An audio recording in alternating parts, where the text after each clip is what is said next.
कोकणातील प्रत्येक अपडेट जाणून घेण्यासाठी आजच माझे कोकणच्या सोशल मीडिया प्लॅटफॉर्मला लाईक, फॉलो आणि सबस्क्राईब करा।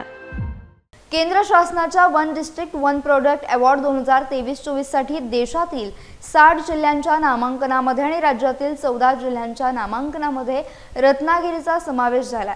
केंद्रीय वाणिज्य आणि उद्योग मंत्रालयाच्या इन्व्हेस्ट इंडियाचे सहाय्यक व्यवस्थापक ताशी दोर्जे शेर्पा यांनी याबाबत बैठक घेतली, शिवाय पडताळणी देखील केली आहे। रत्नागिरी जिल्ह्याने केलेल्या कामगिरीबद्दल रत्नागिरी जिल्हा हापूस आंबा उत्पादनात देशात एक ब्रँड झालाय असे गौरवोद्गार त्यांनी काढले।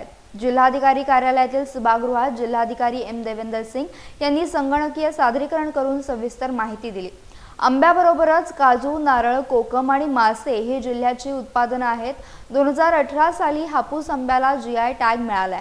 राज्यामध्ये 162.8 हेक्टर क्षेत्रामध्ये आंबा क्षेत्र आहे, त्यातून 463.17 टन आंबा उत्पादन होते। तेच प्रमाण कोकण विभागात 126.41 हेक्टर लागवड क्षेत्रामध्ये 213.37 टन आंबा उत्पादन होतो, तर एकट्या रत्नागिरी जिल्ह्यामध्ये 67.79 हेक्टर क्षेत्रामध्ये आंब्याची लागवड आहे, त्यातून 123.6 टन आंबा उत्पादन होतो।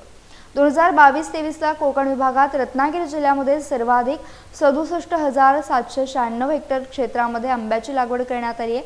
त्यामधून 1,23,800 मेट्रिक टन आंबा उत्पादन घेऊन रत्नागिरी प्रथम क्रमांकावर राहिला आहे। 2022-23 आणि 23-24 वर्षासाठी रत्नागिरी जिल्ह्यामधून आंबा निर्यात करून अनुक्रमे 145.98 लाख आणि 250.86 लाख इतके उत्पन्न मिळाले।